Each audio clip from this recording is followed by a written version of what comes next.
Peace. Islam. Sheekamauga Alamassee-El. Coming at y'all live.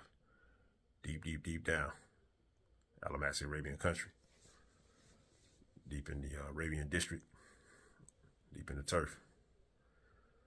And, you know, I know when I do my introductions, a lot of times, you know, it may just throw you off a little bit. But as time goes on, you know, we're gonna show maps. We're gonna map out. We're gonna remap the terrain. You know, we're gonna rename. We're gonna set up districts and zones. You know, we're gonna orientate ourselves and give ourselves direction. Give ourselves methods of identifying with each other, methods of speaking. You know, and for the record, the El Khalifa. This is not entertainment. This is not lectures. This is not scholar sessions. And again, you know, all of those aspects of elevation to consciousness are all needed, are all required. You know, you got a lot of master teachers, a lot of the brothers. You know, they you know, the main thing is education. You know, they do research, they give out information, they relay information. And they kind of, and all of this helps you to reorient you, and you know, give you knowledge of self, which is always necessary if you're gonna ever get yourself out of a quagmire where you're not necessarily in management of your own trust estates or affairs. You know what I mean? There's you know, a lot of the Mississippian people, unfortunately, they find themselves in a quagmire of, just due to a lot of historic events, but they find themselves in a quagmire of having to deal with a lot of intermediaries as far as managing their own affairs, managing their own estates, managing their trusts, and doing international business.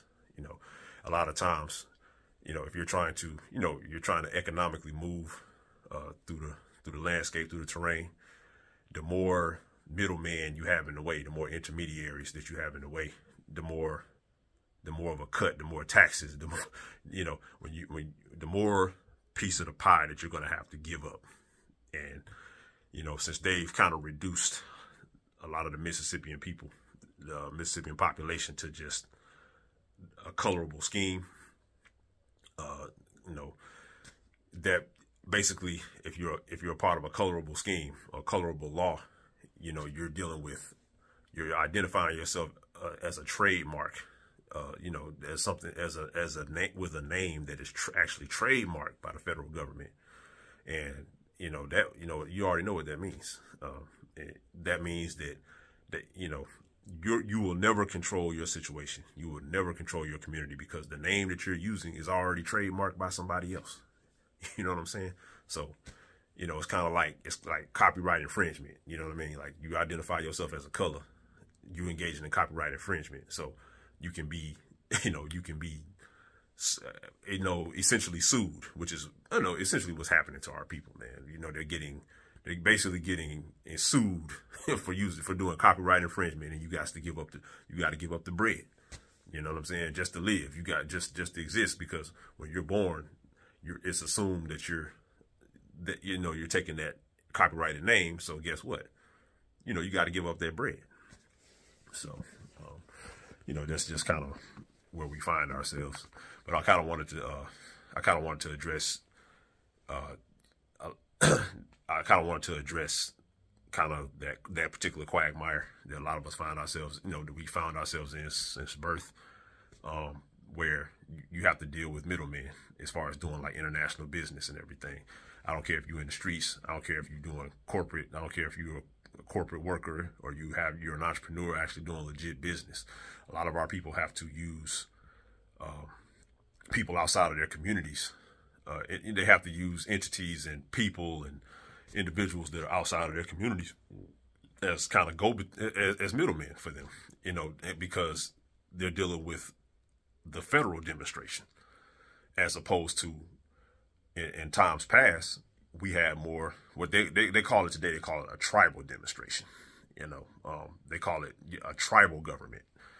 And that's just the post-federalist, the post-federalist era way of describing actual sovereign government that doesn't necessarily separate church and state.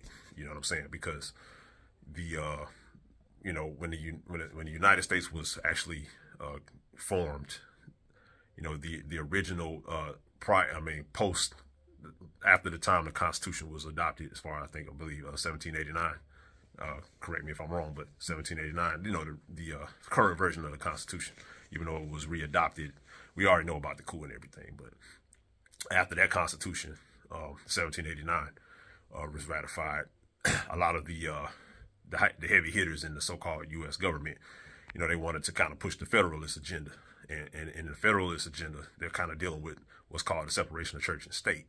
Because, again, in the old world, we were dealing with more of the monarchy and the Moorish Muslim type of demonstration as far as how business was done and how technology was maintained and things of that nature. So, you were dealing with more of a, like, again, the word of God, as opposed to just in mercantilism. It was just more of it's money and economics was more tied into religion in the old world, kind of the old pre-federal world we were in.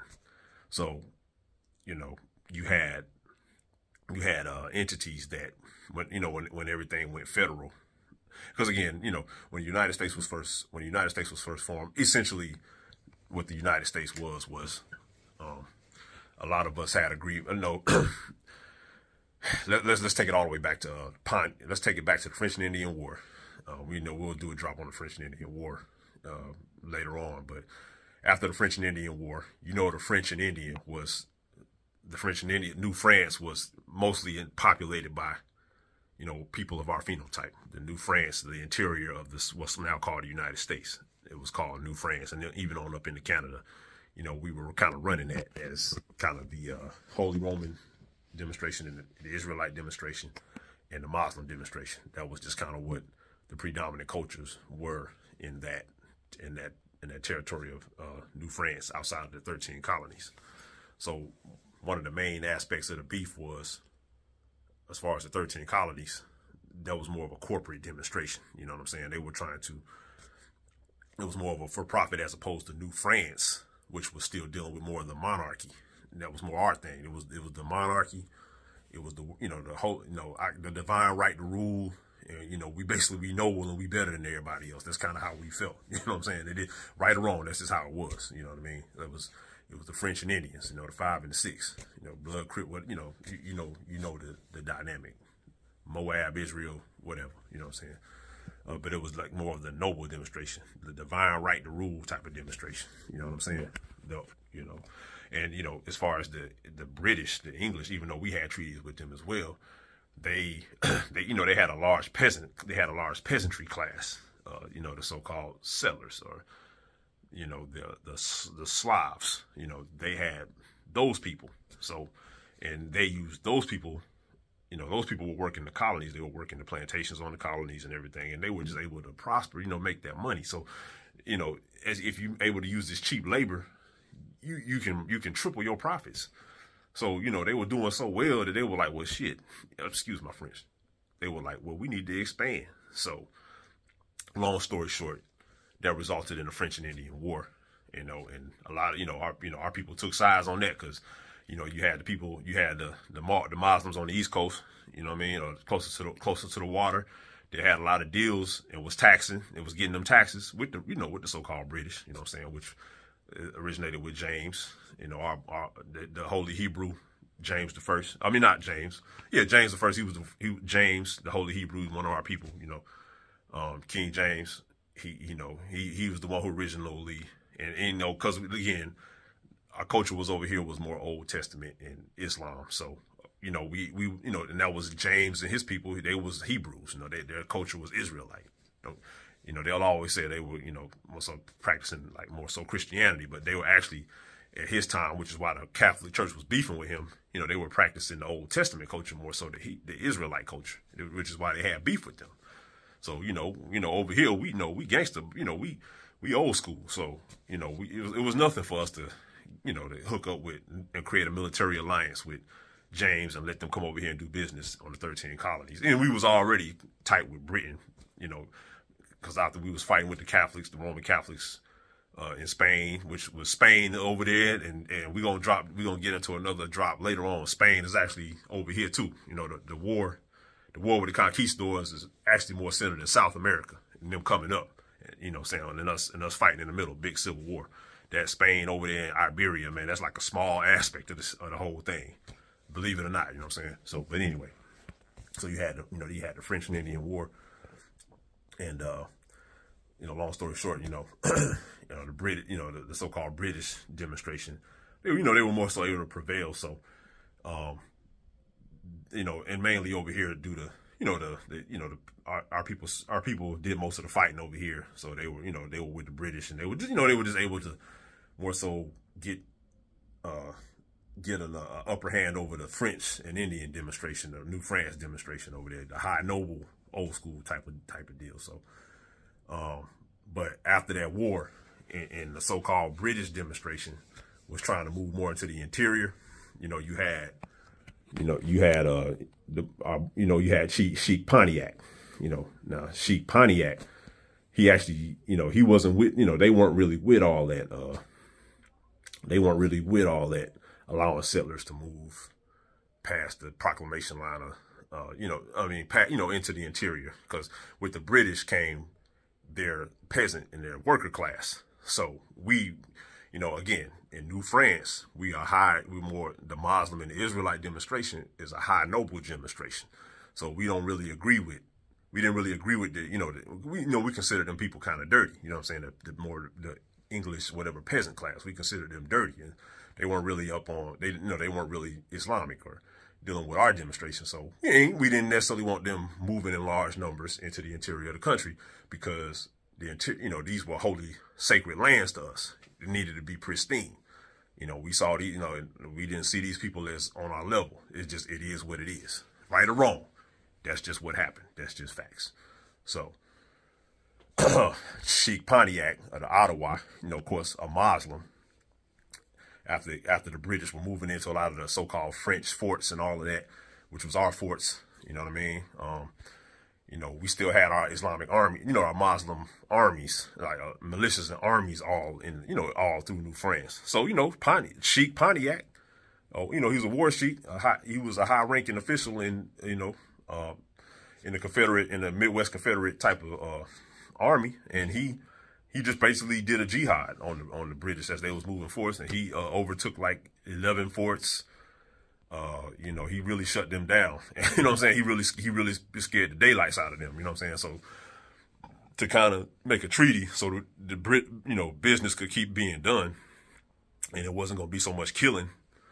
You know what I mean? Because again, the Muslims, they just don't play, man. We were the old police, and the thing about it, man, the sheriff is the sharif. That comes from the sharif. So we always had patrols up and all through. We always had our patrols. They always going to tell you, they always going to make you afraid of some type of slave patrol or something like that. Nah, man, they don't really want to keep it real. The so-called slave patrol was the Slav patrol. You know what I mean? And it was Muslims, and it was our people who were running those patrols, because we wasn't really trying to allow people to move outside a certain move out of bounds of certain boundaries that they were supposed to be in. You know what I'm saying? Because again, we were dealing with the sacred holy demonstration where, certain places you're just not supposed to go, if you ain't got clearance. You know what I mean? It's nowhere near like that today. You know what I mean? That's kind of how we get into the federal thing. But these lands were sacred to us, so we had patrols. If we catch you out of bounds, you know what I'm saying? That's your ass. That's your head. Like that's what it was. So, they had this what's called the Pontiac War, right after this French and Indian War, and you had King George III come up with the Proclamation Line of 1763. So, at the Proclamation Line of 1763, that pretty much stopped that pretty much eliminated settlement past Appalachian Mountains for a time period, you know what I mean? And then, you know, of course, that caused a whole other conflict, which resulted in the Revolutionary War, the so-called United States. But fast forward up, you know, you had the federal, as the United States was formed, they wanted to come with the federal demonstration because they wanted to separate church and state, because it's more, again, they're more about industry. They want profit, you know what I mean? So with profit, that's going to always be in disagreement with a corporate profit-oriented culture. Is always going to be in disagreement with more of a holy-based, you know, more of a God, divine right to rule type of culture. You know what I'm saying? So they went federal.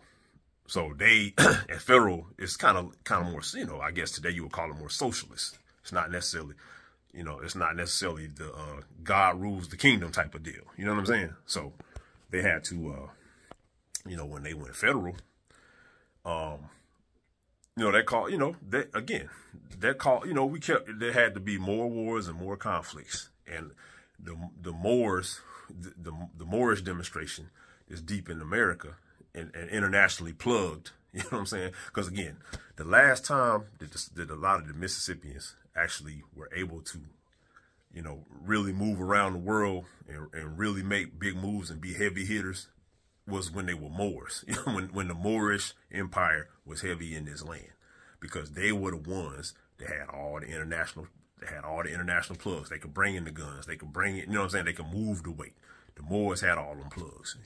You know what I'm saying? So the federal is, you know, the Thomas Jefferson and, you know, these people, their whole thing was always, and that's really what the Barbary Wars and all of that and all the treason negotiations was about, man. They were trying to shut down that Moorish demonstration in America. You know what I'm saying? And cut that Moorish demonstration off from its international ties, so they could you know, so they could ultimately isolate the head of the dragon, which was over here. The Moorish demonstration has all around the world. It's a worldwide culture, but it's always been headquartered here, right here in North America, all the way down from here to Mexico. It's always been headquartered here. Don't get it twisted. So the main thing in the Barbary Wars, the War of 1812, all of that, you know, you can read up on the Barbary Wars and all that, was to cut the, I guess the Al-Maraccan, the North American, the faction of the Moorish Empire off from its internet, you know, encircle it and cut it off from its international, you know, and this was, again, it's not just the United States, not just the federal, you know, this was a worldwide effort. You know what I'm saying? So it was to cut the, they wanted to cut us off. You know what I'm saying? And they wanted to essentially put sanctions, put economic sanctions on the Moors. And in so many ways, that's exactly what happened. You know, it went all the way up to 1865 because, you know, believe it or not, the Confederacy, the reason why the Confederacy was able to put up such a fight was because there was so many of our people that still had a lot of the international ties, economic ties from being Moors. You know what I'm saying? So we had ties down in Mexico. We had ties in you know, we had Turks. We had people to come and reinforce us. And, you know what I mean? We could do trade and still, and we could fight that war. You know what I mean? So, but long story short, the so-called Negro demonstration, that was really a result of all the wars and the federal aspect being able to finally encircle us and cut us off from our international network. You know what I'm saying? So once they were able to do that, essentially like after the War of 1812 and all, you know, that little 40-year period between the War of 1812 and 1865, it was kind of complete. I mean, it was just a free for all on you know, just putting bounties on us. If they caught you, kind of looking, dressing like I look right now, you know, it was his own sight. You know what I'm saying? So that intimidated and scared a lot of. So the ignorant, they got this thing. You know, a lot of our people, for so long, we didn't really know a whole lot, and you know, a lot of times we're not really up on current events. We don't really pay attention to international, you know, news, current events. Just unfortunately, that's how a lot of our people are. You know what I'm saying? We're not really like an international people anymore, and that's because the last time we were international and we were power players around the world on the mafia thing, it was when we was Moors. You know what I'm saying? So everybody ganged up on the big dogs. You know what I'm saying? So I say all this to say, and you know, again, we can keep going with this, but I say all this to say, the last time you was a power player in the world, the last time you were able to move around, be a shaker and a mover, and you was like a mob, you know, you had mafia status for real. You know, cats always want to talk this mob stuff, but the last time you really had mafia status and you were moving weight and you were able to, and you were really able to get it cracking, and you were balling out of control, controlling ports, controlling cities, and really doing your thing. You had the Moorish demonstration. You know what I'm saying? That's why don't nobody respect you no other type of way. You can run from yourself. You can try to deny. You can live in denial all you want. You know what I'm saying? You can try to bow down, scrape, be a roach, hide in society, hide in the hood, hide whatever you want to do. But nobody's understand. This is how people remember you. They remember you like this. This is when you could go to China. This is when you could go to Arabia. This is when you could go to Africa. This is when you could go to Europe and come back and, you know what I'm saying, and make deals.